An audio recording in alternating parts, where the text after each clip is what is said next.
سامعین کرام، آپ سن رہے ہیں ایک دلچسپ اردو جاسوسی کہانی جس کا نام ہے سنائپر۔ یہ اس سلسلے کی قسط نمبر 18 ہے۔ اس کہانی کے مصنف ہیں ریاض عاقب کوہلر۔ مجھے امید ہے آپ کو میری یہ کاوش پسند آ رہی ہوگی۔ آپ نے اگر ابھی تک میرا چینل کہانی گھر سبسکرائب نہیں کیا تو ابھی میرے چینل کو سبسکرائب کر کے بیل نوٹیفیکیشن آن کر لیجئے تاکہ آنے والی ہر نئی کہانی کی اطلاع بر وقت آپ تک پہنچ سکے۔ پلوشے، مجھے خطرہ ہے قبیل خان ایک آدمی کے ساتھ فرار نہ ہو جائے اور دوسرا آدمی ہمارے ساتھ فائرنگ کا تبادلہ کرتا رہے۔ سردار خان اسے پیار سے پلوشے کہا کرتا تھا۔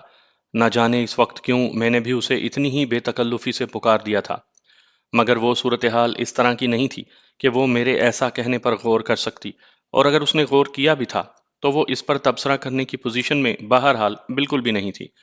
صحیح کہا، اس نے فوراً میری تائید میں سر ہلا دیا۔ تم یہاں سے سنائپر رائفل کے ذریعے انہیں فائرنگ کا جواب دیتی رہو، میں پیچھے سے جا کر انہیں قابو میں کرنے کی کوشش کرتا ہوں۔ نہیں، اس نے نفی میں سر ہلایا۔ تم سنائپر رائفل پر مجھ سے بہتر فائر کر سکتے ہو اور میں تم سے زیادہ تیز رفتاری سے حرکت کر سکتی ہوں۔ مگر کوئی اگر مگر نہیں، میرا اعتبار کرو۔ اس نے میرا ہاتھ تھامتے ہوئے میری آنکھوں میں جھانکا۔ وہ ہمیشہ کی طرح بااعتماد نظر آ رہی تھی۔ میری بات سمجھنے کی کوشش کرو۔ میں نے ایک بار پھر اسے روکنے کی کوشش کی۔ میرا ضمیر اسے خطرے میں جھونکنے پر آمادہ نہیں ہو رہا تھا۔ پریشان نہ ہو، مجھے کچھ نہیں ہوتا۔ اس نے ایک آئی کام جیب میں ڈالا اور کلاشنکوف ہاتھ میں پکڑتے ہوئے بولی، آئی کام آن کر لینا، چینل نمبر 11۔ یہ کہتے ہوئے وہ مورچے سے نکل کر بھاگتے ہوئے ایک نزدیکی چٹان کے عقب میں چھپ گئی۔ وہاں ایک لمحہ ٹھہر کر وہ بھاگتے ہوئے چند گز دور ایک دوسرے پتھر کے پیچھے لیٹ گئی۔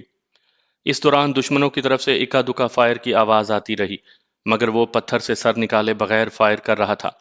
میرا اندازہ تھا کہ اسے پلوشہ کی حرکت کے بارے معلوم ہی نہیں ہوا ہوگا۔ پتھر کی وہ چٹان اتنی بڑی تھی کہ اس پر راکٹ کا بھی کوئی اثر نہ ہوتا۔ میں نے سنائپر رائفل کی ٹیلی اسکوپ سائٹ میں سے دیکھتے ہوئے اسے پتھر پر اپنی شست مرکوز کر دی، مگر لگتا یہی تھا کہ قبیل خان وہاں سے فرار ہونے کی کوششوں میں تھا اور ایک آدمی اس نے پتھر کے عقب میں صرف اپنے عقب کو محفوظ کرنے کے لیے چھوڑا تھا، اور شاید اس آدمی کو بھی اچھی طرح یہ بھی سمجھا دیا گیا تھا کہ اس کا کوئی عضو نظر آنے کی صورت میں وہ جسم کا حصہ نہیں رہے گا۔ ایسا یقیناً اس وجہ سے ہوا ہوگا کہ ان دنوں میں قبیل خان کے ایک ایسے دشمن کے روپ میں سامنے آ رہا تھا جو مسلسل اس پر حملے کر رہا تھا، اور میری نشانے بازی مبالغہ آمیز واقعات کے ساتھ پیش کی جا رہی تھی۔ یہ سارا اندازہ میں اس بنا پر لگا رہا تھا کہ چٹان کے عقب میں چھپا ہوا دشمن اپنے ہاتھ تک کو پتھر کے عقب سے نہیں نکال رہا تھا۔ پلوشہ بھاگتے ہوئے نالے کے دوسرے سرے پر پہنچ گئی تھی۔ قبیل خان اور اس کے دونوں آدمی اس جانب چھپے تھے جس طرف ان کی گاڑیوں کا رخ تھا، جبکہ پلوشہ کا رخ غلام خیل کی جانب تھا، کیونکہ اس جانب سے اوپر چڑھا جا سکتا تھا، ورنہ تو نالے کے کھڑے کناروں کے اوپر چڑھنا بہت مشکل تھا۔ سڑک کے اوپر پہنچ کر وہ بائیں جانب سے چکر کاٹ کر مزید اوپر چڑھنے لگی۔ یقیناً وہ وہاں سے ہوتے ہوئے قبیل خان کے آدمیوں کے عقب میں پہنچنا چاہ رہی تھی۔ سڑک پر چکر کاٹتے ہی وہ میری نگاہوں سے اوجھل ہو گئی۔ میں دوبارہ قبیل خان کے آدمیوں کی جانب متوجہ ہو گیا۔ گو وہ مکمل طور پر پتھر کی چٹان کے عقب میں تھے، اس کے باوجود میں نے راکٹ لانچر استعمال کرتے ہوئے باقی بچے 2 راکٹ اس جانب داغ دیے تاکہ وہ میری جانب متوجہ رہیں۔ ان کی طرف سے صرف ایک کلاشنکوف وقفے وقفے سے چند گولیاں اگل دیتی۔ راکٹوں نے اس بڑی چٹان کو کوئی نقصان نہیں پہنچایا تھا، اور چٹان کے عقب میں چھپے ہوئے دشمن لا محالہ محفوظ تھے۔ مجھے اپنے اندیشے سچ ہوتے ہوئے دکھائی دے رہے تھے، لیکن اس کے ساتھ یہ اطمینان بھی تھا کہ پلوشہ وہاں پہنچنے ہی والی تھی۔ اور پھر مجھے ایک نئی کلاشنکوف کی تڑتڑاہٹ سنائی دی۔ 2-3 منٹ بعد پلوشہ کی آواز ابھری، حالات قابو میں ہیں، اگر قبیل خان کا دیدار کرنا ہے تو نالے میں اتر آؤ، میں اسے وہیں لا رہی ہوں۔ اپنے پاس پستول کے ہونے کا یقین کر کے میں نیچے اترنے لگا۔ پلوشہ نے حالات قابو میں ہونے کا مژدہ سنایا تھا، اس کے باوجود میں بے پرواہی نہیں برت سکتا تھا۔ نیچے اترتے ہوئے مجھے وہ نظر آنے لگی تھی۔ قبیل خان لنگڑاتا ہوا اس کے آگے چل رہا تھا۔ اس موڑ کے آگے، چونکہ نالے کے کنارے اس قابل تھے کہ وہاں سے پیدل آدمی نیچے اتر سکتا تھا، اس لیے وہ اسے اسی جانب سے نیچے لا رہی تھی۔ میرے قریب پہنچنے تک اس نے اپنی کارروائی شروع کر دی تھی۔ قبیل خان کو پہلی مرتبہ میں اس طرح روبرو دیکھ رہا تھا، لیکن اس بری حالت میں کہ اس کا کوئی قریبی عزیز بھی اسے نہ پہچان سکتا۔ پلوشہ جنونی کیفیت میں اس پر ٹھوکریں برسا رہی تھی۔ قبیل خان کا تمام جسم یوں کانپ رہا تھا جیسے وہ ریشے کا مریض ہو۔ وہ بے تحاشا اس کی مضروب ٹانگ اور جسم کے نازک حصوں کو اپنی ضربات کا نشانہ بنا رہی تھی۔ قبیل خان ایک بے رحم ظالم اور غدار شخص تھا، لیکن اس وقت مظلومیت کی تصویر بنا نظر آتا تھا۔ لڑکے، تم بہت زیادتی کر رہے ہو، یاد رکھنا میرے آدمی بدلہ ضرور لیں گے۔ پلوشا کے ذرا سے دم لینے پر وہ ایک جانب خون تھوکتے ہوئے دھمکی دینے لگا۔ پہلے میں اپنا بدلہ تو لے لوں، تیرے آدمیوں کو اگر موقع ملا تو یقیناً میں منع نہیں کروں گا۔ یہ کہہ کر اس نے دو تین ٹھوکریں اس کے پہلو میں جڑ دیں۔ میرا قصور تو بتا دو۔ اس کے لہجے میں عجیب قسم کی بے بسی اور غصہ ابل رہا تھا۔ اگر تو مجھے پہچان لیتا تو تجھے یہ سوال کرنے کی ضرورت پیش نہ آتی۔ اس کے ساتھ اکڑوں بیٹھتے ہوئے وہ اس کی آنکھوں میں جھانکنے لگی۔ تو کروا دو پہچان تاکہ میں معافی مانگنے کے بارے میں سوچ سکوں۔ قبیل خان نے جائز بات کہی تھی۔ سپو گمائے کو جانتے ہو؟ پلوشا نے اپنی بڑی بہن کا نام لیا۔ قبیل خان کا سر نفی میں ہل گیا تھا۔ جانو گے بھی کیسے؟ کوئی ایک سپو گمائے تو تیری ہوس کی بھینٹ نہیں چڑھی نا؟ پلوشا نے زہر خن لہجے میں کہتے ہوئے اس کے سر کے بالوں سے پکڑ کر جھٹکا دیتے ہوئے اس کا سر زمین سے ٹکرا دیا۔ آ! اس کے منہ سے زوردار کرا خارج ہوئی۔ وہ دوبارہ اس کے بالوں سے پکڑ کر جھٹکا دیتے ہوئے بولی، قبیل خان، یاد کرو ایک لڑکی کو تیرے آدمیوں نے لبے سڑک غلام خیل کے مضافات سے اٹھایا تھا۔ اس کے چھوٹے بھائی کی مداخلت پر تیرے آدمی نے اس معصوم لڑکے کو لات مار کر چلتی گاڑی سے نیچے پھینک دیا تھا، اور بعد میں اس کا والد بھی تیرے درندے محافظ کی گولی کا نشانہ بن گیا تھا۔ قبیل خان نے حق لاتے ہوئے پوچھا، تم یامین خان کے کیا لگتے ہو؟ شکر ہے ابا جان کا نام تو تجھے یاد ہے، مگر اس کا تو کوئی بیٹا نہیں تھا۔ قبیل خان کے لہجے میں حیرانی تھی۔ صحیح کہا، لیکن بیٹی تو تھی نا؟ کھڑے ہو کر پلوشا نے کندھے سے لٹکائی کلاشنکوف ہاتھ میں تھام لی تھی۔ بیٹی؟ تو کیا؟ ہاں ذلیل انسان، میں یامین خان کی بیٹی اور سپے گمائی کی بہن پلوشا ہوں۔ تیرے مردود ساتھی انارگل کو میں نے ہی جہنم واصل کیا ہے۔ تیری حویلی میرے ہی ہاتھوں تباہ ہوئی ہے۔ روشن خان اور اس کے ساتھیوں کو بھی میں نے انجام تک پہنچایا ہے۔ اب تیری باری ہے۔ تو وہ تم تھیں؟ میں کسی اور کو مورود الزام ٹھہراتا رہا۔ تو تجھے کس پر شک تھا؟ مجھے تو کسی ایس ایس نامی شخص کے بارے میں خبر ملی تھی۔ اس نے خیال ظاہر کیا۔ فکر نہ کرو، جسے مورود الزام ٹھہراتے رہے وہ بھی اس کے ساتھ ہی ہے۔ میں نے پہلی بار زبان کھولی۔ ویسے بڑے خوش قسمت ہو، مرنے سے پہلے تو نے ایس ایس کا دیدار بھی کر لیا۔ پلوشا نے میری جانب اشارہ کرتے ہوئے مزاحیہ انداز میں کہا۔ تو میرا اندازہ درست تھا۔ مجھ پر ایک نظر ڈال کر وہ دوبارہ پلوشا کی جانب متوجہ ہوا۔ پلوشا، دیکھو تم نے اپنا بدلہ لے لیا۔ اب ہم صلح کر کے اس دشمنی کو ہمیشہ ہمیشہ کے لیے ختم کر سکتے ہیں۔ تم جتنا جرمانہ کہو میں بھرنے کو تیار ہوں۔ ذلیل خان، تجھے قتل کرنے کے لیے صرف میری بہن کے اوپر بری نگاہ ڈالنے کی وجہ کافی تھی۔ تو نے تو میرا پورا گھر اجاڑ دیا، اور جہاں تک دشمنی ختم کرنے کا تعلق ہے تو دشمنی ختم کرنے کا آسان طریقہ دشمن کو قتل کرنا ہوتا ہے، نہ کہ اس سے مذاکرات کرنا۔ پلوشا، میرا خیال ہے ہمارے پاس اتنا وقت نہیں ہے کہ اس تماشے کو طول دے سکیں۔ ان کی بات چیت لمبی ہوتا دیکھ کر میں لقمہ دیے بغیر نہیں رہ سکا تھا۔ مجھے تیکھی نظروں سے گھور کر وہ دوبارہ قبیل خان کی طرف متوجہ ہو گئی۔ قبیل خان، افسوس کہ میں تجھے اتنی اذیتیں نہ پہنچا سکی جتنی میں نے جھیلی ہیں۔ بہرحال تیرے ساتھی کافی بے چینی سے جہنم میں تیرا انتظار کر رہے ہوں گے، اس لیے وہاں پہنچنے کی کرو۔ یہ کہتے ہی اس نے کلاشنکوف کی بیرل کا رخ اس کی ٹانگوں کی طرف کر کے دو تین گولیاں داغ دیں۔ وہ کراہتے ہوئے تڑپنے لگا۔ اگلی دفعہ اس نے قبیل خان کے دونوں بازوؤں کا نشانہ بنایا، اور پھر جھک کر کلاشنکوف کی مزل اس کی ٹھوڑی سے لگاتے ہوئے ٹریگر کو مکمل دبا دیا۔ گولیوں کے برس نے اس کی کھوپڑی کو ٹکڑوں میں تقسیم کر دیا تھا۔ فائر رکتے ہی اس نے گھٹنے زمین پر ٹیکے اور دوزانو ہو کر بیٹھ گئی۔ کلاشنکوف اس کے ہاتھوں سے چھوٹ گئی تھی۔ وہ یک ٹک قبیل خان کی لاش کو گھور رہی تھی۔ دو تین منٹ انتظار کے بعد میں نے گلا کھنکارتے ہوئے اسے آواز دی، پلوشا، میرے خیال میں چلنا چاہیے۔ آں؟ وہ گہرے خیالات سے باہر آ کر چونکتے ہوئے مجھے گھورنے لگی۔ اگلے ہی لمحے اس کے چہرے پر خوشی سے بھرپور ہنسی نمودار ہوئی، اور کھڑے ہو کر وہ مجھ سے بری طرح لپٹ گئی۔ شکریہ راجے، یہ سب تمہاری وجہ سے ممکن ہوا۔ اچھا ٹھیک ہے۔ اس کے گداز جسم کا لمس مجھے بوکھلانے کے لیے کافی تھا۔ زبردستی اس کی گرفت سے خود کو آزاد کرواتے ہوئے میں نے کہا، یہ شکریہ زبانی کلامی بھی ادا کیا جا سکتا تھا۔ کم از کم اتنا خیال تو کر لیا کرو کہ تم لڑکی ہو۔ میری باتوں کا برا منائے بغیر وہ شوخی بھری مسکراہٹ سے بولی، کیا یاد کرو گے، آج میں اتنی خوش ہوں کہ قبیل خان کے بعد تمہیں قتل کرنے کے فیصلے کو بھی ترک کرتی ہوں۔ بہت بہت شکریہ، طنزیہ لہجے میں کہتے ہوئے میں نے پوچھا، اب چلیں؟ اگر چاہو تو میں ایک بار اور بھی گلے لگ سکتی ہوں۔ بے حیا! اپنی بے ربط ہوتی دھڑکنوں کو قابو میں کرتے ہوئے میں مورچے کی جانب بڑھ گیا۔ اس کا سریلا کہکہا بلند ہوا، مگر میں خاموشی سے چلتا رہا۔ اس تیز ترار لڑکی کا مقابلہ کرنا میرے بس سے باہر تھا۔ میرے ساتھ قدم ملاتے اس نے کہا، اچھا بات تو سنو۔ جی فرماؤ، میں نے سوالیہ نظروں سے اسے گھورا۔ قبیل خان کی جیب سے کافی بڑی رقم میرے ہاتھ آئی ہے، یہ پستول بھی ہاتھ لگا ہے۔ اس نے ایک قیمتی پستول میری نظروں کے سامنے لہرایا۔ میرا تو خیال ہے باقی تمام کی تلاشی بھی لے لیتے ہیں، یقیناً کافی رقم ہاتھ لگے گی، ان کی کلاشن کوفیں بھی سمیٹ کر کہیں چھپا دیتے ہیں۔ نہیں، ہمارے پاس اتنا وقت نہیں ہے۔ اگر گھات میں آتے ہی قبیل خان نے اپنے آدمیوں کو آئی کام پر بتا دیا ہوا تو وہ آتے ہی ہوں گے۔ اس نے منہ بناتے ہوئے کہا، اگر ایسا ہوتا تو اب تک اس کے آدمی پہنچ گئے ہوتے۔ اگر اس کے آدمی نہیں تو کوئی اور تو پہنچ سکتا ہے، بلکہ پہنچ گیا ہے۔ سفید رنگ کی کار موڑ مڑ کر تباہ شدہ گاڑیوں کے قریب رک رہی تھی۔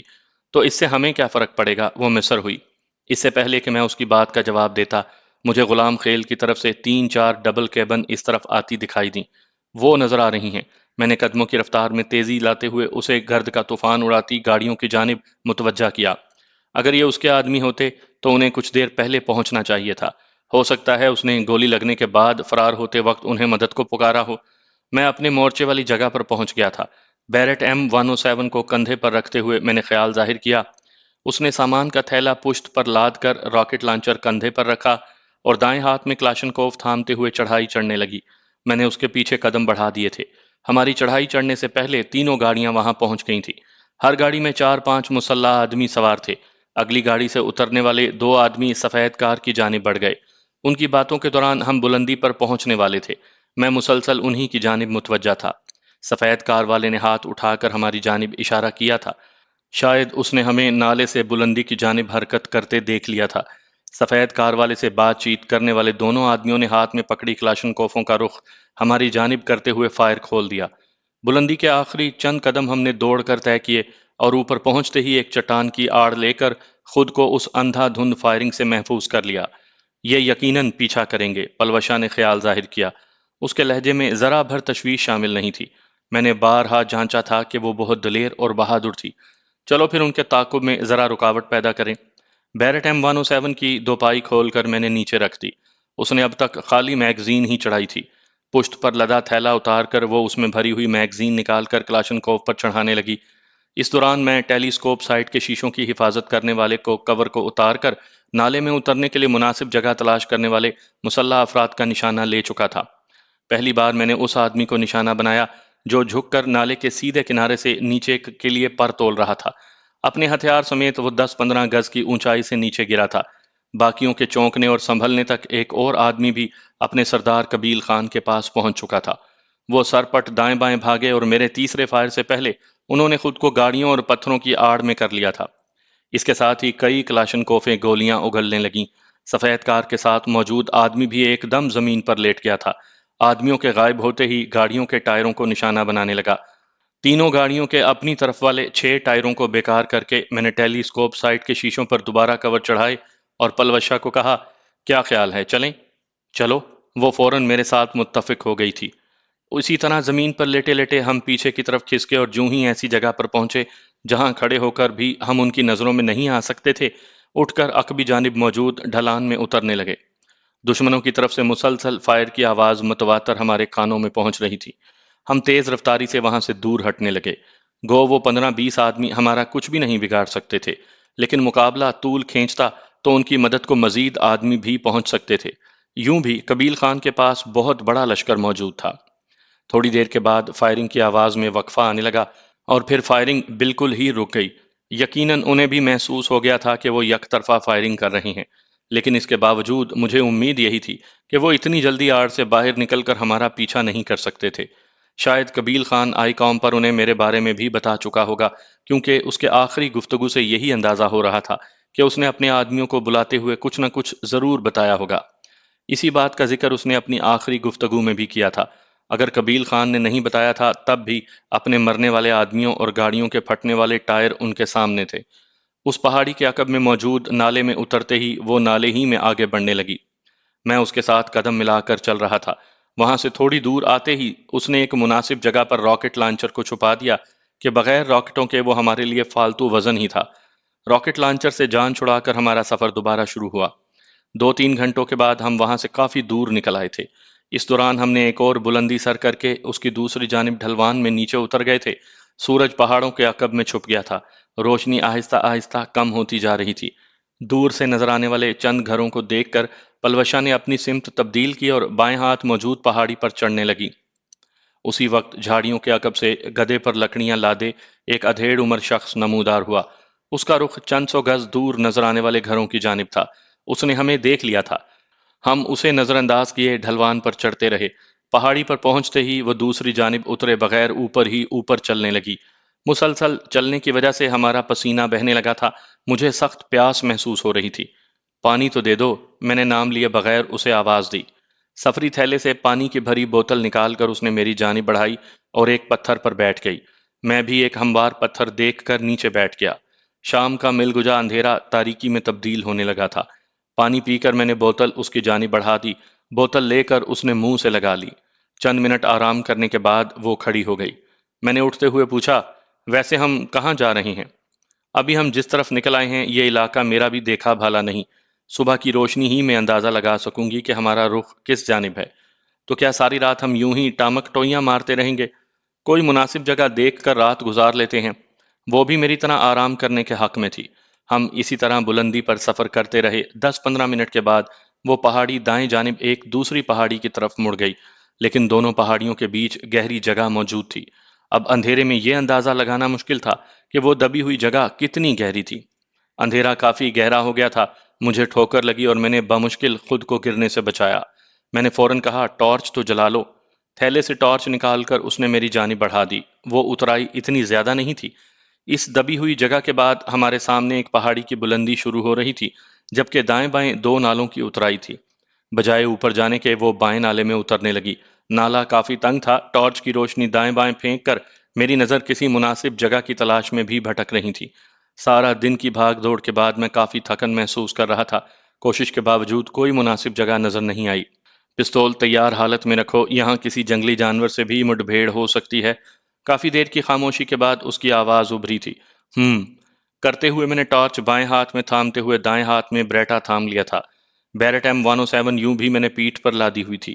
اس نالے کا اختتام ایک چوڑے نالے میں ہوا تھا۔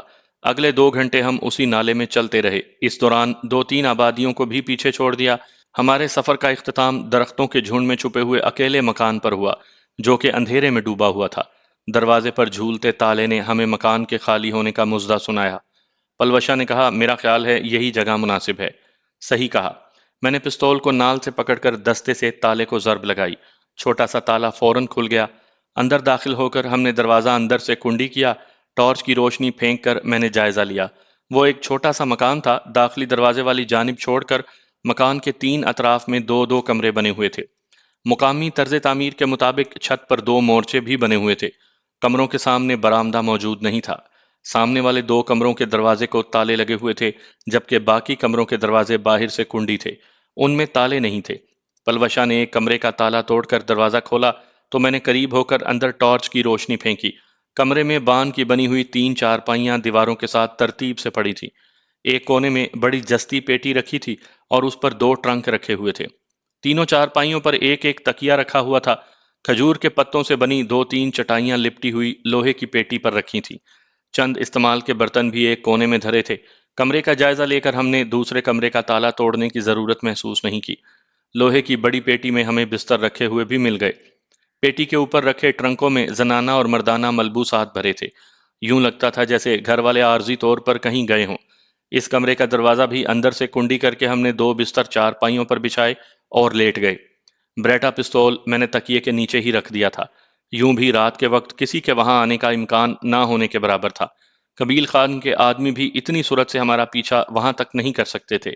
میں نے سوچ لیا تھا کہ اگلی صبح ڈی بلاک پہنچنے کی کوشش کروں گا۔ پلوشا کا کام اب ختم ہو چکا تھا۔ یقیناً وہ خدا حافظ کرنے میں تاخیر نہ کرتی۔ اس کے ساتھ بہت اچھا وقت گزرا تھا۔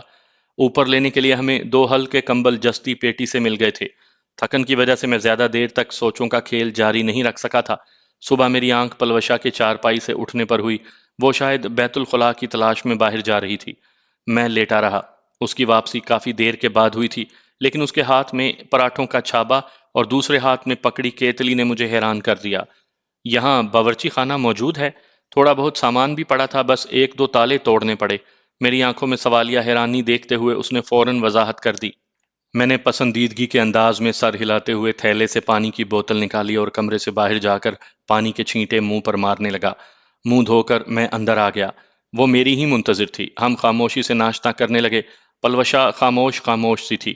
اس کی خاموشی میرے لیے حیران کن تھی، لیکن میں نے اسے چھیڑنے کی کوشش نہیں کی۔ دودھ نہ ہونے کی وجہ سے اس نے قہوہ بنا لیا تھا۔ قہوہ پی کر اس نے میری جانب دیکھے بغیر آہستہ سے پوچھا، تو اب کیا ارادہ ہے؟ ارادہ؟ وہ کیا ہونا ہے؟ یہاں سے میں ڈی بلاک کا رخ کرتا ہوں اور تم پہنچو انگور اڈے۔ اب یوں بھی اپنا کام مکمل ہو گیا۔ کیا؟ مجھے اس کے چہرے پر غیظ و غضب کے آثار ابھرتے ہوئے نظر آئے۔ اس کا غصہ میرے لیے حیران کن تھا۔ اس میں حیران ہونے یا غصہ ہونے کی کیا بات ہے؟ میں پوچھے بنا نہیں رہ سکا تھا۔ تم ایک بزدل، کم ہمت اور بے وقوف شخص ہو۔ مجھے تمہیں قتل کرنے کا ارادہ تبدیل نہیں کرنا چاہیے تھا۔ یقیناً ماہین نے بالکل ٹھیک کیا تھا تمہارے ساتھ۔ تم ہو ہی اسی قابل، وہ بپھرتے ہوئے بولی۔ تمہارا دماغ تو ٹھیک ہے؟ میں نے ہکلاتے ہوئے پوچھا۔ گو اس کی گفتگو کا سر پیر ہی نظر نہیں آ رہا تھا، مگر ایک دم مجھے اس کی بے سروپا باتوں میں چھپا مکمل شکوہ نظر آنے لگا۔ وہ مجھے چھوڑ کر نہیں جانا چاہتی تھی اور اس کے ساتھ اس کی یہ بھی خواہش تھی کہ میں اسے خود روکوں، مگر اب میں کوئی نیا زخم کھانے پر تیار نہیں تھا۔ وہ جتنی بھی باصلاحیت ہوتی، جتنی بھی خوبصورت، چنچل اور شوق ہوتی، میرے لیے تو عورت ذات تھی، ایک ایسی صنف جس سے مجھے ہمیشہ دکھ، درد اور دھوکہ ہی ملا تھا۔ اب ٹھیک ہو گیا ہے؟ بزدل احمق، سڑتے رہو اکیلے، بھاڑ میں جاؤ۔ میں تھوکتی بھی نہیں ہوں تم پر۔ اتنے یوسف ثانی نہیں ہو کہ میں تمہارے پیچھے بھاگتی پھروں۔ شکل دیکھی ہے اپنی؟ اتنے نخرے کرتے ہو؟ ایک ایک لفظ چبا کر کہتے ہوئے وہ مڑی، چارپائی پر پڑی اپنی کلاشنکوف اٹھائی اور دروازے کی جانب بڑھ گئی۔ دروازے کے قریب پہنچ کر وہ ایک مرتبہ پھر رکی اور میری جانب مڑتے ہوئے نیفے میں اڑسا گلاک نکال کر زہر خند لہجے میں بولی، اپنا کھلونا بھی اپنے پاس رکھو اور یہ پیسے بھی لے لو، کہیں بعد میں پچھتاتے نہ رہو۔ یہ کہتے ہوئے اس نے جیب سے 5,000 روپے والے چند نوٹ اور گلاک 19 میری جانب اچھال دیے۔ میں خالی خالی نظروں سے اسے جاتے ہوئے دیکھتا رہا۔ میں جانتا تھا وہ جانا نہیں چاہتی، وہ میرے ساتھ رہنا چاہتی تھی، میرے زخموں پر مرہم رکھنا چاہتی تھی، مجھے سمیٹنا چاہتی تھی، عورت ذات کے بارے میں میرے دل میں جو بغض اور کینہ بھرا تھا اسے ختم کرنا چاہتی تھی۔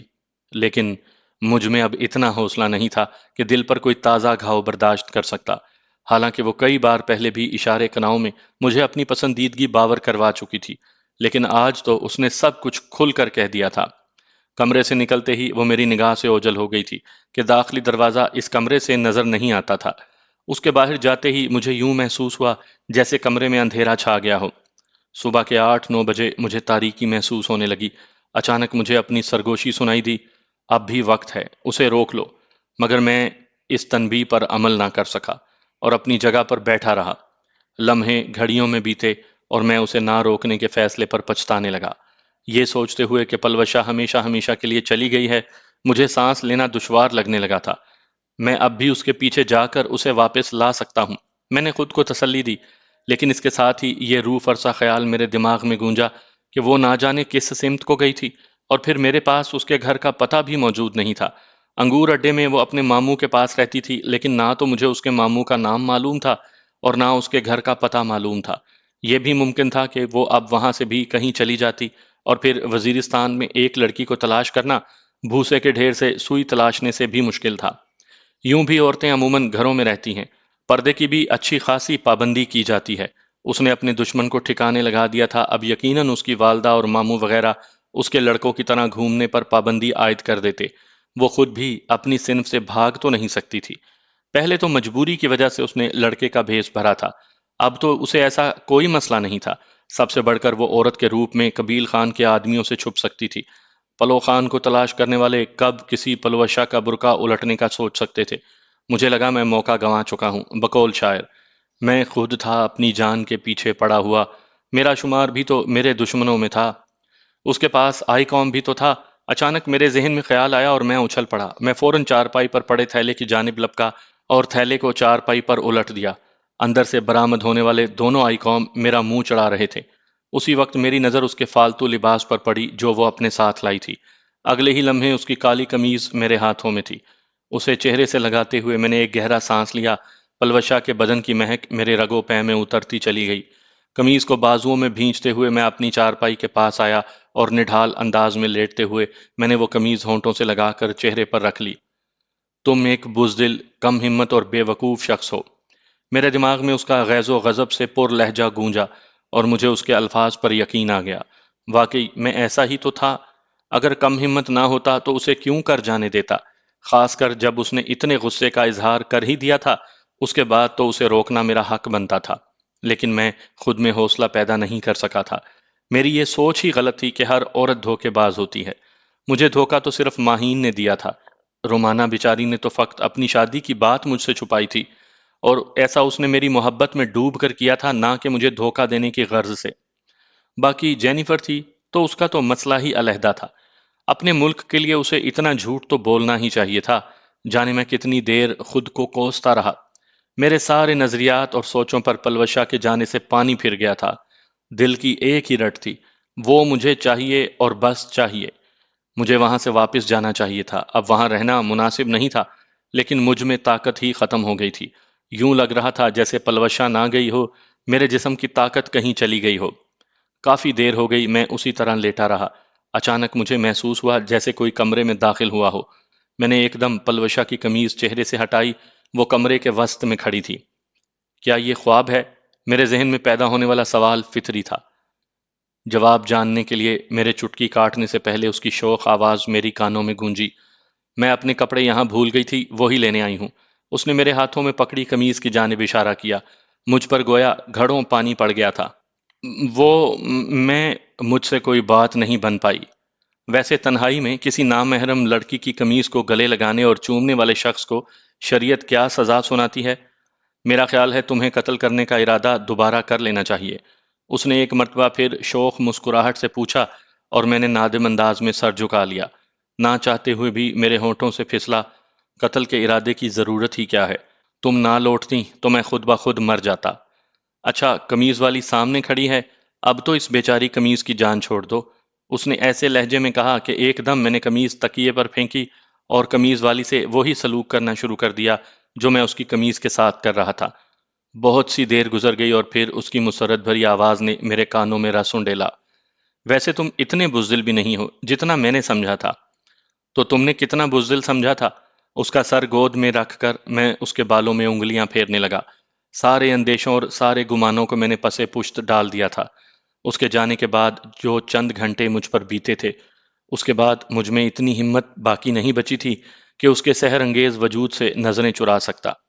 بڑا باتیں کرنا آ گیا ہے، اس نے لیٹے لیٹے نظریں اوپر اٹھائیں۔ پہلے گونگا تھا کیا؟ باتیں کرنا آ گیا ہے، میں نے زبان نکال کر اسے چڑھایا۔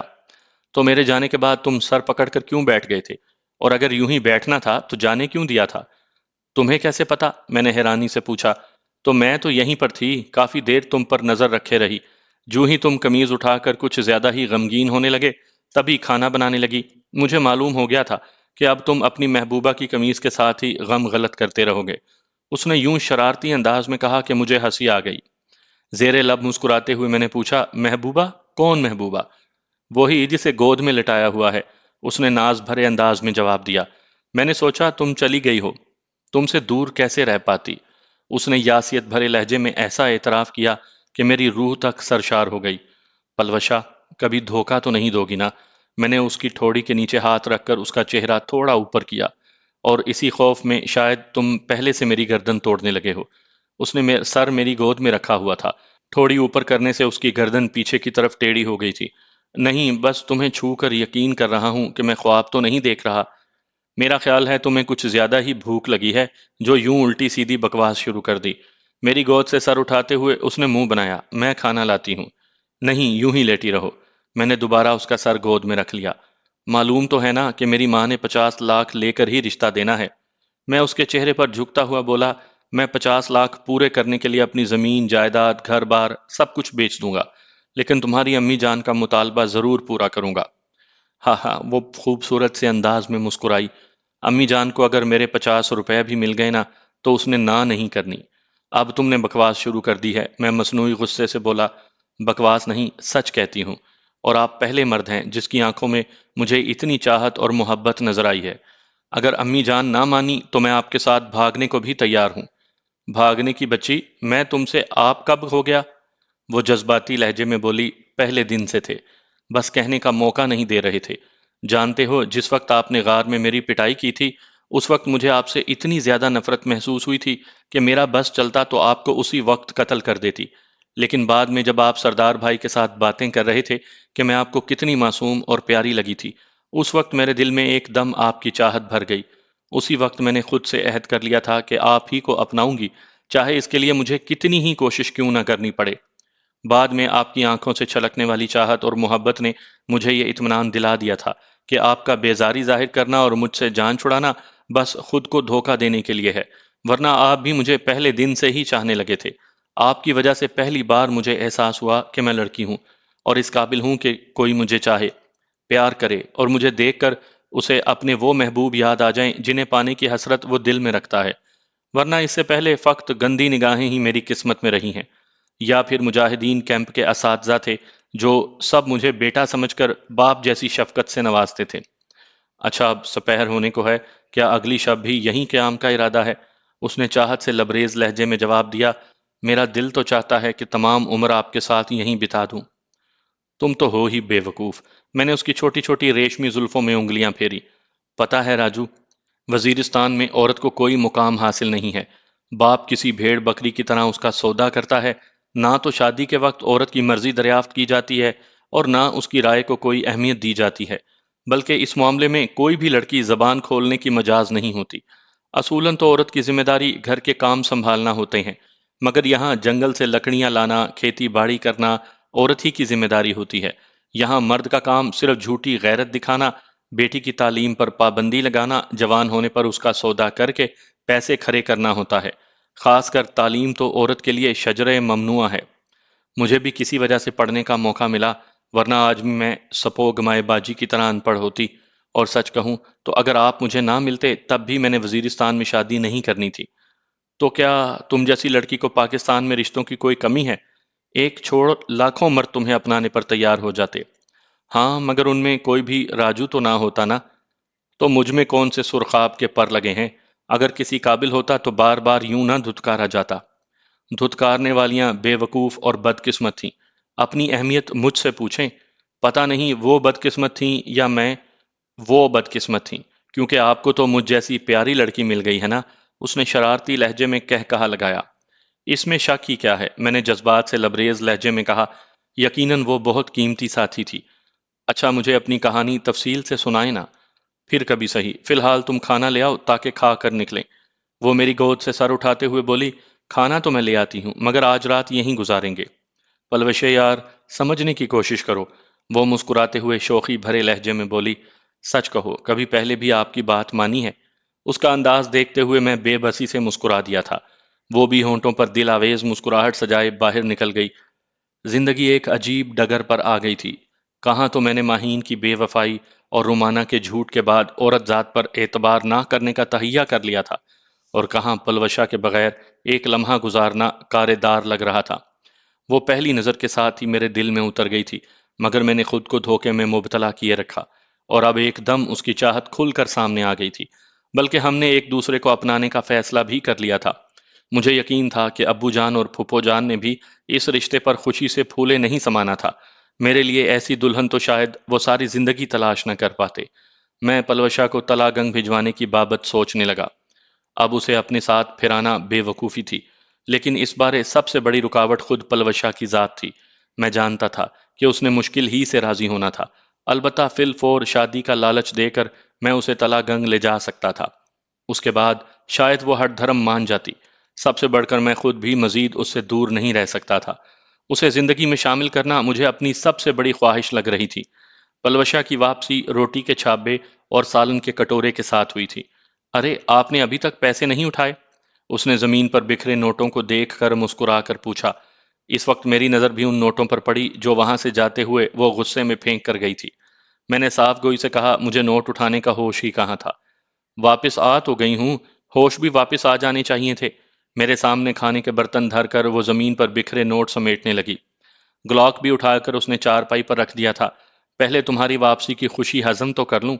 اتنی پیاری تھی تو جانے ہی کیوں دیا؟ وہ میرے ہمراہ بیٹھ کر کھانا کھانے لگی۔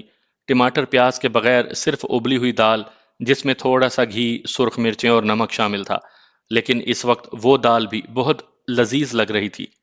میں نے شرارت بھرے لہجے میں کہا، جانے کہاں دیا، مجھے روکنے کا موقع دیے بغیر تم بھاگ گئی تھی۔ جھوٹا۔ اس نے خفگی بھری نگاہیں میری جانب اٹھائیں اور مجھے مسکراتا دیکھ کر دل آویز تبسم ہونٹوں پر بکھیرتے ہوئے کھانا کھانے لگی۔ کھانا کھا کر اس نے پھر وہیں رات گزارنے پر اصرار کیا۔ مجبوراً مجھے ماننا پڑا۔ رات کو اس نے اپنی چارپائی میری چارپائی سے جوڑ کر لگا دی۔ یہ کیا؟ میں ہلکا سا معترض ہوا۔ آج رات آپ سے بہت سی باتیں کرنی ہیں۔ پتہ نہیں کب سے میرے کان آپ کی زبان سے آپ کی کہانی سننے کو ترس رہے ہیں۔ تو کیا چارپائی جہاں پہلے پڑی تھی وہاں تک میری آواز نہ جاتی؟ راجو، دماغ خراب نہ کریں۔ جب آپ کو معلوم ہے کہ ہونا وہی ہے جو میں کہہ رہی ہوں، پھر اپنی توانائی ضائع کرنے کا فائدہ؟ میں کھسیانہ ہو کر خاموش ہو گیا۔ رات گئے تک وہ میری داستان حیات سنتی رہی۔ میں نے اپنی زندگی میں آنے والی تینوں لڑکیوں کی کہانی بلا کسی کمی بیشی کے اس کے سامنے دہرا دی۔ وہ خاموشی اور محویت سے سب کچھ سنتی رہی۔ البتہ ماہین کی بے وفائی والے ذکر نے اس پر بے اختیار ہو کر میرے ہاتھ پکڑ کر اپنے ہونٹوں سے لگا لیے۔ رات دیر تک جاگنے کی وجہ سے صبح کی نماز بھی قضا ہو گئی تھی۔ ہم دونوں کی آنکھ 9-10 بجے کے قریب کھلی تھی۔ اٹھتے ساتھ وہ ناشتہ بنانے چلی گئی۔ میں نے بھی اٹھ کر بیت الخلاء کا رخ کیا اور پھر واپس آ کر اس کا انتظار کرنے لگا۔ اس کی واپسی قہوے کی کیتلی اور پراٹھوں کے چھابے کے ساتھ ہوئی تھی۔ راجو جی، اپنا دانا پانی یہاں ختم ہو چکا ہے۔ بمشکل 2 پراٹھے ہی بنے ہیں، آٹا ختم ہو گیا ہے۔ میں نے اسے یاد دلاتے ہوئے کہا، میں تو کل ہی جانے پر تیار تھا۔ کوئی بات نہیں، آج چلے جانا، اطمینان بھرے لہجے میں کہتے ہوئے اس نے میرے سامنے پراٹھوں کا چھابا رکھ دیا۔ ویسے روٹی بنانا کب سیکھی؟ جبکہ تم نے لڑکا بن کر زندگی گزاری ہے، اور لڑکے تو یہ کام نہیں کرتے۔ اس کے بنائے ہوئے خوبصورت پراٹھوں کو دیکھتے ہوئے میں پوچھے بنا نہ رہ سکا۔ آپ کی اطلاع کے لیے عرض ہے کہ مجاہدین کے ٹریننگ کیمپ میں کھانا بنانا بھی سیکھنا پڑتا ہے۔ اس کے علاوہ جب چند دن چھٹی پر جاتی، امی جان بھی اس بات پر زور دیتی کہ میں روٹی بنانا سیکھ جاؤں، کیونکہ میں نے ساری زندگی لڑکوں کے بھیس میں تو نہیں رہنا تھا نا۔ اچھا، ایسا ہے کہ یہاں سے سیدھا انگور اڈے تمہارے گھر جائیں گے؟ تمہاری والدہ اور چھوٹے بھائی کو ساتھ لے کر تلا گنگ کا رخ کریں گے۔ وہاں پہنچنے کے اگلے دن ابو جان اور پھپھو جان تمہاری امی جان سے باقاعدہ رشتہ مانگیں گے، تمہارے رواج کے مطابق منہ مانگی رقم ادا کریں گے، اور اس سے اگلے 2 دن میں ہماری شادی ہو جائے گی۔ سچ؟ اس نے ہاتھ میں تھامی قہوے کی پیالی نیچے رکھتے ہوئے وفور جذبات سے میرا ہاتھ تھام لیا تھا۔ اس کی آنکھوں میں خوشی کے رنگ کوس و قزح کی طرح جھل ملانے لگے تھے۔ اتنی خوش وہ مجھے زندگی میں پہلی بار نظر آئی تھی۔ اگر درمیان میں کھانے کے برتن نہ ہوتے تو یقیناً وہ مجھ سے لپٹ گئی ہوتی۔ بالکل سچ، لیکن شرط یہ ہے کہ واپسی پر تم میرے ساتھ آنے کی ضد نہیں کرو گی۔ تو یہاں آپ کی حفاظت کون کرے گا؟ کون آپ کا خیال رکھے گا؟ اس کے لہجے میں حقیقی پریشانی کی جھلک تھی۔ اس کے انداز نے میرے دل میں اس کی چاہت کو مزید بڑھا دیا تھا۔ کوئی تو تھا جسے میری پرواہ اور فکر تھی۔ میں نے جواب دینے کے لیے منہ کھولا تو یہ چاہت میرے لہجے میں شامل تھی۔ پگلی، اس سے پہلے بھی تو میری حفاظت میرا اللہ پاک کرتا تھا، اب بھی وہی کرے گا۔ وہ تو ٹھیک ہے، لیکن اسباب بھی تو اسی رب عظیم نے بنائے ہیں۔ اللہ پاک نے مرد کو محافظ بنایا ہے، نہ کہ عورت کو۔ اور تمہاری یہاں موجودگی مجھے کتنا پریشان کرتی ہے، یہ تمہیں اچھی طرح معلوم ہے۔ اگر تم کسی مقام پر حفاظت کے ساتھ موجود ہوگی تو میں تسلی سے اپنا کام کر سکوں گا۔ وہ شرارت سے بولی، ہاں، جیسے میرے سر پر رکھے گلاس کو نشانہ بناتے وقت آپ کے ہاتھ کانپ رہے تھے۔ بے شک، میں نے کھلے دل سے اعتراف کیا کہ وہ بات شبے سے بالا تر تھی۔ قہوے کی پیالیاں اور چھابا دوسری چارپائی پر رکھ کر وہ میری گود میں سر رکھ کر لیٹ گئی۔ اچھا، میری تعریف کرو نا، اس نے لاڈ بھرے انداز میں کہا۔ اس کے معصومانہ انداز پر مجھے ہنسی آ گئی تھی۔ یہ اچھی زبردستی ہے کہ خود منہ سے کہہ کر اپنی تعریف کروائی جائے۔ راجو، بتاؤ نا، میری آنکھیں کیسی ہیں، گال کیسے ہیں، ہونٹ اور بال کیسے ہیں، میں ہنستے ہوئے کیسی لگتی ہوں؟ بتاؤ نا راجو، کبھی تو میرے سامنے بھی میرے حسن کی تعریف کرو۔ میں اس کے چہرے پر جھکتا ہوا بولا، کیا میری آنکھیں تمہیں نہیں بتاتی کہ تم کیسی ہو؟ وہ ترکی و ترکی بولی، زبان بھی تو گونگی نہیں ہے نا؟ میں جھٹ سے بولا، تمہارے سامنے آ کر گونگی ہو جاتی ہے۔ اچھا یہ بتاؤ کہ میں خوبصورت ہوں یا رومانہ؟ میں نے چونکہ رومانہ کے حسن کی بہت زیادہ تعریف کی تھی، اس لیے عورت کی ازلی سوچ کے مطابق اب تک اس کے دماغ میں وہی سوچ گھسی ہوئی تھی۔ رومانہ، میں بظاہر سنجیدگی سے بولا۔ کیا؟ اس نے خفگی بھرے انداز میں کہتے ہوئے اپنا سر میری گود سے اٹھا لیا۔ میں نے اس کے چھوٹے چھوٹے بال مٹھی میں بھرتے ہوئے اسے دوبارہ واپس لٹایا۔ تم اپنا سوال صحیح طریقے سے کرتی تو جواب بھی منشا کے مطابق ملتا۔ تو کیا کہتی؟ اس کی آواز میں حقیقی خفگی شامل تھی۔ یہ پوچھتی کہ ساری دنیا میں مجھے کون پیارا ہے، یا یہ کہ مجھے رومانہ خوبصورت لگتی ہے، یا تم؟ بس بس رہنے دیں، مجھے پتا چل گیا ہے، اس نے منہ بسورا۔ جو بھی قسم کہو میں کھانے کو تیار ہوں۔ میں نے اس کی سرخ ہوتی ستواں ناک کو نرمی سے مروڑا۔ اسی بارے کہ آپ کی زندگی میں آنے والی لڑکیوں میں سب سے بدصورت لڑکی میں ہوں، ہے نا؟ وہ سچ مچ سخت خفا تھی۔ خدا کی قسم، ان میں کوئی بھی تم سے زیادہ تو کیا، تمہاری جتنی بھی پیاری نہیں تھی۔ کوئی ضرورت نہیں ہے جھوٹی قسمیں کھانے کی، سمجھے؟ اس کا غصہ ختم ہونے میں نہیں آ رہا تھا۔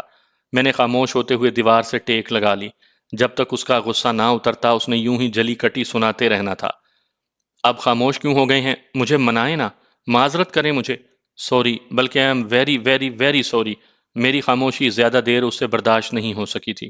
میں نے فوراً کہا، معافی چاہتا ہوں میری جان، میری گڑیا، میری چندہ، میری توبہ جو آئندہ ایسی بکواس کی۔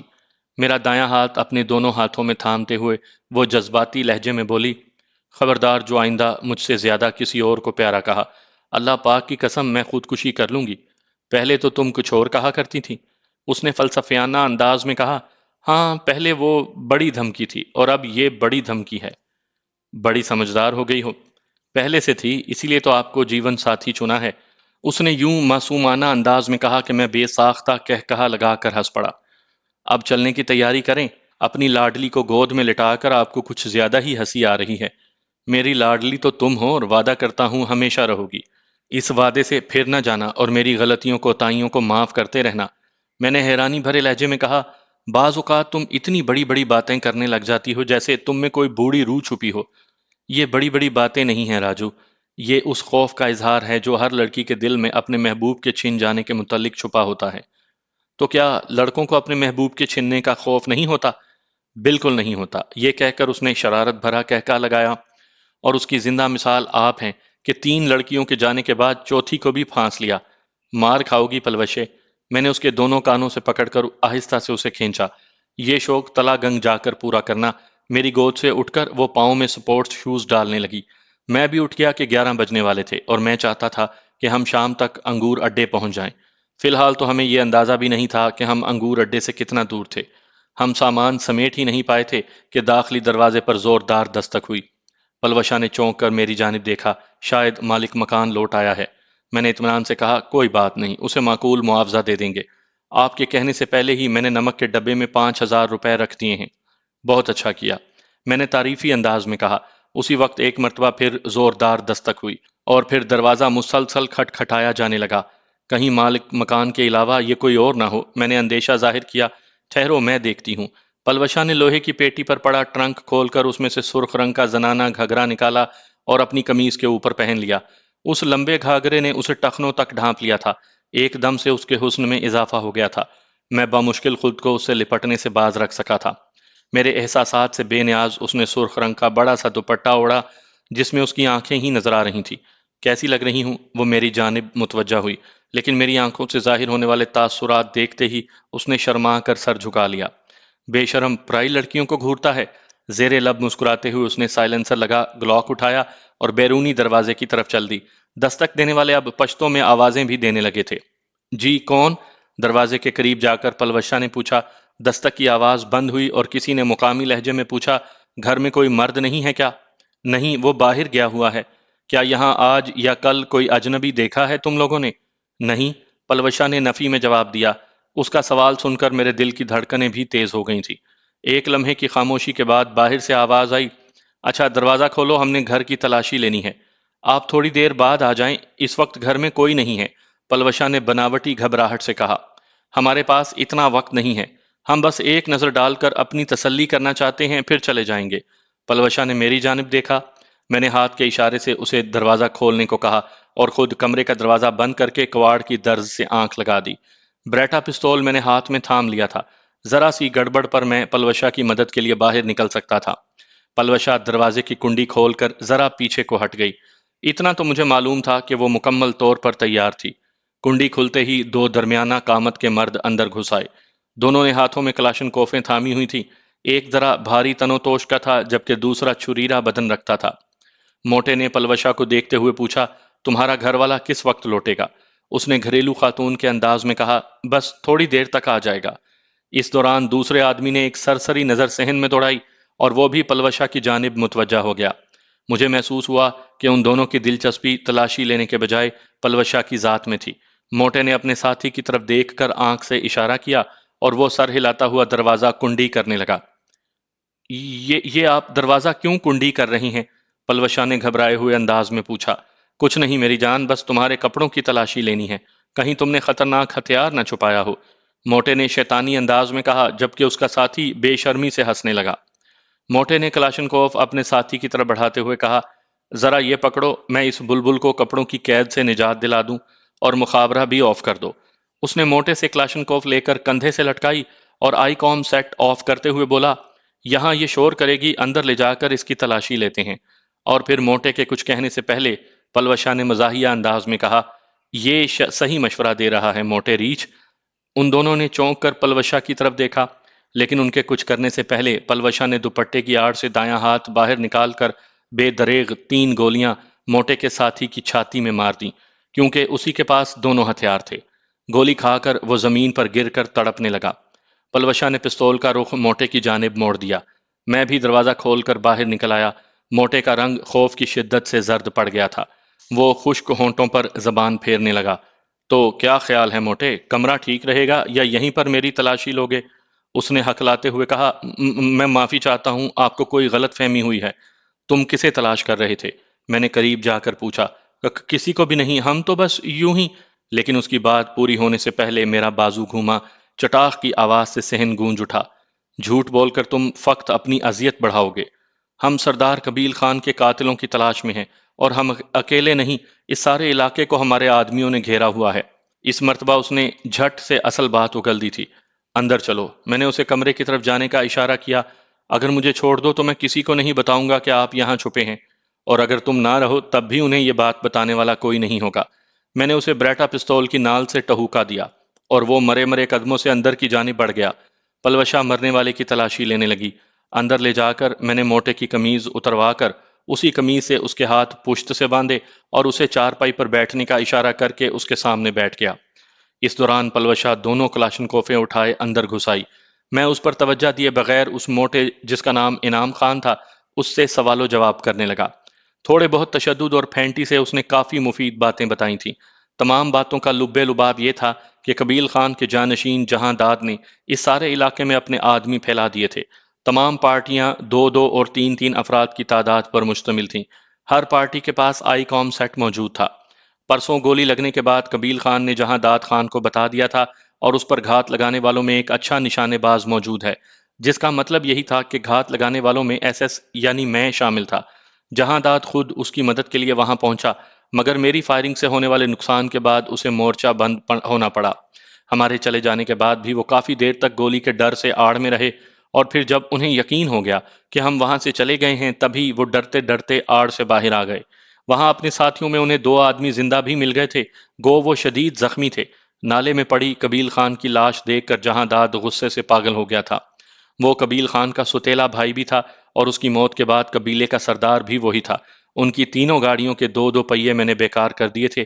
اس نے 2 گاڑیوں کے فالتو ٹائر لے کر ایک گاڑی کو سفر کے قابل بنایا اور اس میں قبیل خان کی لاش اور 2 زخمیوں کو لے کر واپس روانہ ہوا۔ باقی افراد کو اس نے ہمارا پیچھا کرنے کا حکم دے دیا۔ اگلے دن قبیل خان کے جنازے کے بعد وہ اپنی پوری قوت کے ساتھ میدان میں اتر آیا۔ مجھے اور پلوشہ کو اس نے پہاڑی پر چڑھتے دیکھ لیا تھا، اور اتنا تو اسے معلوم ہو گیا کہ گھات لگانے والے صرف 2 آدمی تھے۔ اس سے پہلے ثقلین خان کے بیٹے کی شادی میں قبیل خان کے جن آدمیوں نے ہمیں دیکھا تھا، انہوں نے پہلے سے اپنے ساتھیوں کے سامنے ہمارا حلیہ بیان کیا ہوا تھا۔ اس طرح 2+2 4 کی طرح ان کے سامنے ہم دونوں بطور قبیل خان کے قاتل ظاہر ہو گئے تھے۔ راستے میں جن آدمیوں نے ہمیں اس طرف آتے دیکھا تھا ان سے انہیں ہمارے جانے کی سمت معلوم ہو گئی تھی۔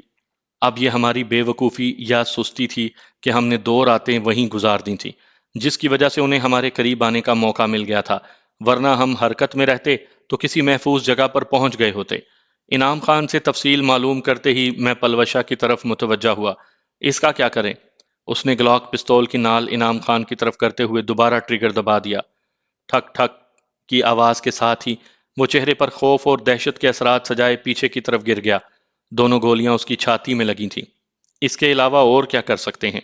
اسے گولی مار کر وہ اطمینان بھرے انداز میں پوچھنے لگی، اب یہاں سے نکلنا ایک مسئلہ ہوگا، ویسے کچھ اندازہ نہیں ہے کہ ہم کس جگہ پر ہیں؟ نفی میں سر ہلاتے ہوئے وہ بولی، میرا خیال ہے کہ چھت پر چڑھ کر جائزہ لے لیتے ہیں، شاید کچھ اندازہ ہو جائے۔ ٹھیک ہے، تم اوپر چڑھ کر جائزہ لو، پھر نکلتے ہیں۔ وہ یوں بھی زنانہ لباس میں تھی، کسی کی نظر اس پر پڑ بھی جاتی تب بھی کوئی خاص فرق نہ پڑتا۔ ایک مرتبہ پھر اپنے چہرے کے گرد دوپٹہ لپیٹتے ہوئے وہ باہر نکل آئی۔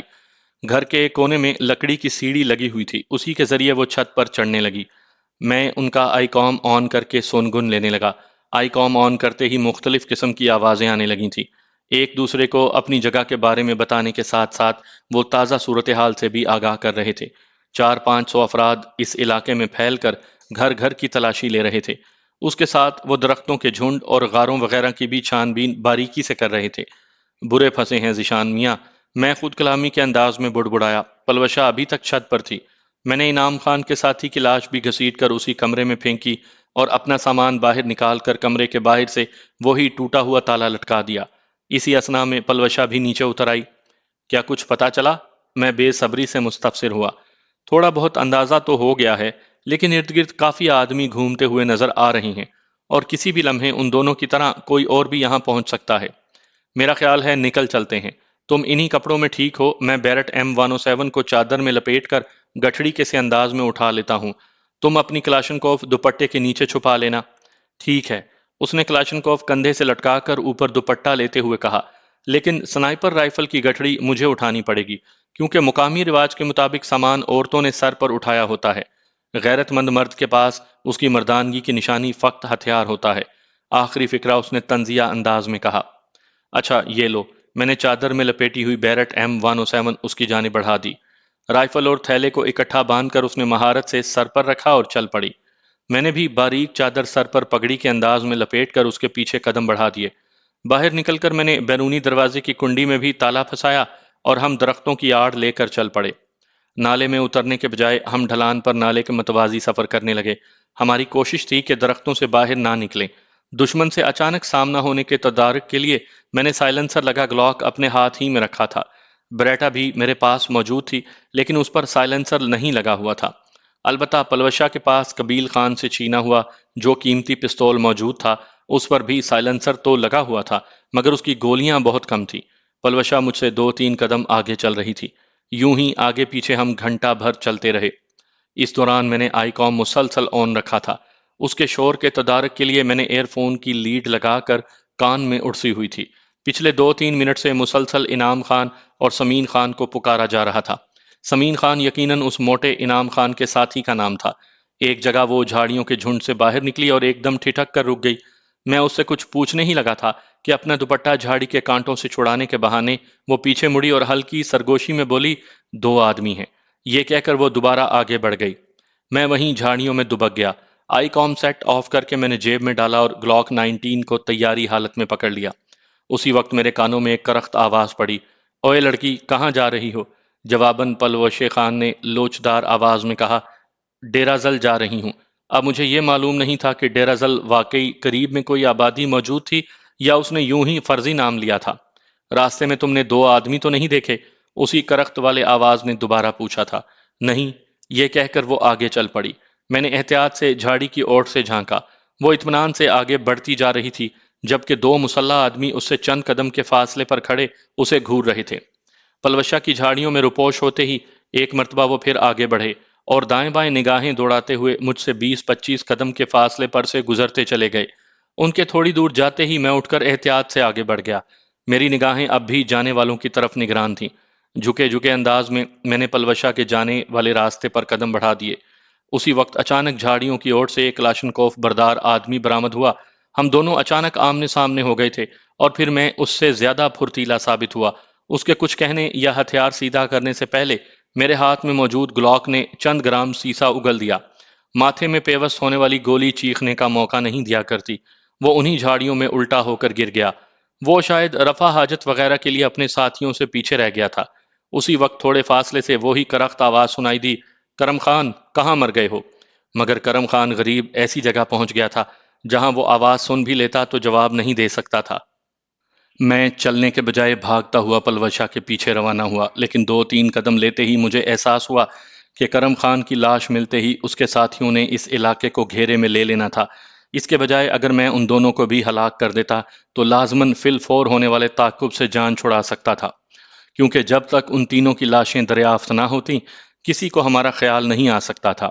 یہ سوچتے ہی میں فوراً ان دونوں کے جانے کی سمت دوڑ پڑا۔ وہ 100-200 گز سے دور نہیں گئے تھے۔ جھکے جھکے انداز میں پنجوں کے بل دوڑتا ہوا میں اس طرف بڑھا۔ ان میں سے ایک نے پھر مقتول کرم خان کو پکارا اور مجھے ان کی جگہ کے بارے اندازہ لگانے میں آسانی ہوئی۔ درختوں اور جھاڑیوں کے جھنڈ مجھے چھپ کر ان کے قریب جانے میں مدد دے رہے تھے۔ وہ اپنے ساتھی کے انتظار میں 2 ہموار پتھروں پر بیٹھ گئے تھے، البتہ ان کا رخ پیچھے کی طرف ہی تھا۔ اپنے ہتھیار انہوں نے گود میں رکھ لیے تھے۔ میں ایک دم جھاڑیوں کی اوٹ سے باہر نکلا۔ ان میں سے ایک اس وقت بوتل سے منہ لگا کر پانی پی رہا تھا۔ دوسرے کو بھی حیرت کا جھٹکا لگا، مگر اس کے سنبھلنے سے پہلے گلوک کی گولی اپنا کام کر چکی تھی۔ ٹھک کی آواز اور اپنے ساتھی کے نیچے گر کر ایڑیاں رگڑنے کی آواز سن کر دوسرے نے بوتل ہونٹوں سے ہٹائی، اور اس سے پہلے کہ صورتحال اسے واضح ہوتی، گلوک کی گولی اسے تمام دنیاوی پریشانیوں سے دور لے گئی۔ ان کے قریب جا کر میں نے باری باری دونوں کو ٹانگوں سے پکڑ کر جھاڑیوں میں پھینکا تاکہ انہیں آسانی سے تلاش نہ کیا جا سکے، اور واپس مڑ کر دوڑ پڑا۔ کرم خان نامی آدمی قدرتی طور پر جھاڑیوں میں گرا تھا۔ پلوشا کے جانے کی سمت مجھے معلوم تھی۔ میں اسی طرف آگے بڑھتا گیا۔ مجھے زیادہ دور نہیں جانا پڑا تھا۔ تھوڑی دور ہی مجھے وہ تشویشناک حالت میں کھڑی نظر آئی۔ بڑے بڑے خطروں میں نے اس کے چہرے پر پریشانی نہیں دیکھی تھی، لیکن اس وقت وہ کافی پریشان نظر آ رہی تھی۔ مجھ پر نظر پڑتے ہی اس کی پریشانی برہمی میں تبدیل ہو گئی۔ کہاں رہ گئے تھے آپ؟ معلوم بھی ہے کتنی پریشانی ہو رہی تھی مجھے۔ مجبوری تھی یار، ان خبیثوں سے ٹاکرا ہو گیا تھا۔ میں اس کے پوچھے بغیر اسے تفصیل بتلانے لگا۔ ساری بات سنتے ہی وہ بولی، پھر اس طرف چلو۔ سمت تبدیل کرتے ہوئے وہ اوپر چڑھنے لگی۔ اس کے پیچھے قدم بڑھاتے ہوئے میں نے آئی کام آن کر کے اس کی لیڈ کان میں لگا لی۔ ایک آدمی اپنی جگہ کے بارے بتا رہا تھا کہ وہ اس وقت کہاں ہے۔ اس کے چپ ہوتے ہی ایک دوسری آواز آئی جو پہلے والوں کو حکم دے رہی تھی کہ انعام خان اور سمین خان اسی علاقے میں غائب ہوئے ہیں، اور اب مخابرے پر ان کی طرف سے کوئی جواب نہیں آ رہا۔ انہیں ڈھونڈو کہ کہاں کھپ مر گئے ہیں۔ ٹھیک ہے کمانڈر، پہلی والی آواز میں ادب کا عنصر نمایاں تھا۔ اس کے بعد کمانڈر کسی اسفند خان کو پکارنے لگا، مگر اسفند خان کی طرف سے کوئی جواب نہ آیا۔ 2-3 بار اسفند اسفند کہہ کر اس نے شیر دل اور کرم خان کا نام پکارنا شروع کیا۔ کرم خان کا نام آتے ہی میں سمجھ گیا تھا کہ وہ تھوڑی دیر پہلے میرے ہاتھوں انجام کو پہنچنے والی پارٹی کو پکار رہا ہے۔ تھوڑی دیر انہیں پکارنے کے بعد وہ خاموش ہو گیا تھا۔ پلوشا کے قدموں کی رفتار بہت تیز ہو گئی تھی۔ وہ کسی لومڑی کی طرح پہاڑ کی بلندی سر کرتی تھی۔ بعض اوقات تو مجھے اس پر رشک آنے لگتا۔ خود کو بہت زیادہ سخت جان سمجھنے کے باوجود میں ان پہاڑوں پر بمشکل اس کے ساتھ قدم ملا پاتا تھا۔ پہاڑ کی بلندی پر پہنچتے ہی وہ دوسری سمت نالے میں اتر گئی۔ دوسری طرف کے نالے میں درخت نہ ہونے کے برابر تھے، اس لیے وہ نالے میں چلنے کے بجائے اگلی چڑھائی چڑھنے لگی۔ مشقت کی وجہ سے ہمارا پسینہ دھاروں کی صورت میں بہہ رہا تھا۔ اگلی چڑھائی کے درمیان میں کافی گھنے درخت موجود تھے۔ ہم انہی درختوں میں آگے بڑھنے لگے۔ تھوڑا سا آگے بڑھتے ہی مجھے نالے میں 3 آدمی اسی سمت حرکت کرتے نظر آئے جس طرف ہم روانہ تھے۔ میں نے پلوشا کو اس طرف متوجہ کیا۔ کہہ کر وہ رک گئی تھی۔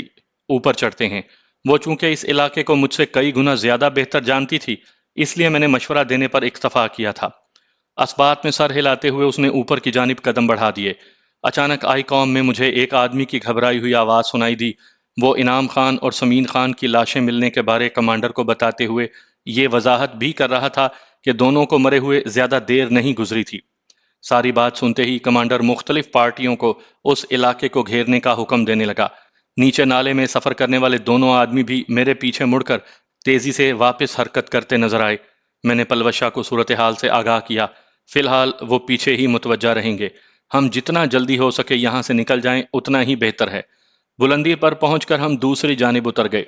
وزیرستان میں 400 پہاڑ ہی پہاڑ ہیں، اور ہر پہاڑ سے کئی نالے نکل کر مختلف سمتوں میں بہتے ہیں۔ نالے بالکل ہاتھ کی لکیروں کی طرح پھیلے ہوئے ہیں۔ خشک اور بہتے نالوں کی بہتات کے علاوہ وہاں درخت بھی بہت زیادہ ہیں، اسی لیے کسی چھپنے والے کو تلاش کرنا اتنا آسان بھی نہیں ہوتا۔ لیکن اس کے ساتھ یہ مسئلہ بھی ہے کہ مقامی آبادی میں کہیں پناہ لینے کی صورت میں ڈھونڈنے والوں کو آسانی رہتی ہے، اور اگر ہم مقامی آبادی میں نہ جاتے تو کھانے پینے کے لیے کہاں سے کوئی چیز پیدا کرتے۔ جس علاقے میں ہم موجود تھے وہاں اس وقت تک پاک آرمی نہیں پہنچ پائی تھی۔ پاک آرمی ان دنوں زیادہ تر وانا اور اس کے مضافات میں آپریشن کر رہی تھی۔ کچھ آگے کی پہاڑی بلندیوں پر بھی پاک آرمی نے اپنی پوسٹیں بنا لی تھی، مگر وہاں تک آنے جانے کے بغیر QRF یعنی کوئک ریئیکشن فورس کی حرکت نہیں کی جاتی تھی۔ وہاں تک جانے والے آرمی کے قافلوں پر بھی دہشت گرد چاروں طرف سے حملے کرتے تھے۔ دوسری جانب اترنے سے پہلے پلوشا نے یہ کہہ کر زنانہ گھاگرا اور دوپٹہ پھینک دیا تھا کہ دوہرے لباس کی وجہ سے اسے سخت گرمی لگ رہی تھی۔ میں نے بیرٹ M107 کا تھیلا زبردستی اس سے لے کر اپنی پیٹھ پر پہن لیا تھا۔ میرے پاس قبیل خان کے آدمیوں سے چھینی ہوئی کلاشنکوف تھی، جبکہ اس نے اپنی کلاشنکوف اٹھائی ہوئی تھی۔ سنائپر رائفل سے چلتے پھرتے فائر کرنا مشکل ہوتا ہے۔ کلاشنکوف اسالٹ رائفل ہے، اس سے برسٹ اور سنگل راؤنڈ فائر کیے جا سکتے ہیں۔ اس وجہ سے حرکت میں رہتے ہوئے اس کا استعمال بہترین رہتا ہے۔ گو ہمارے پاس بریٹا اور گلاک جیسے بہترین پستول بھی موجود تھے، لیکن پستول ہمیشہ قریب کی لڑائی میں اچھے رہتے ہیں اور کارکردگی میں کلاشنکوف پستول سے کہیں بہتر ہوتی ہے۔ یہ اور بات کہ ایک گلاک پستول کی قیمت سے کئی کلاشنکوفیں خریدی جا سکتی ہیں۔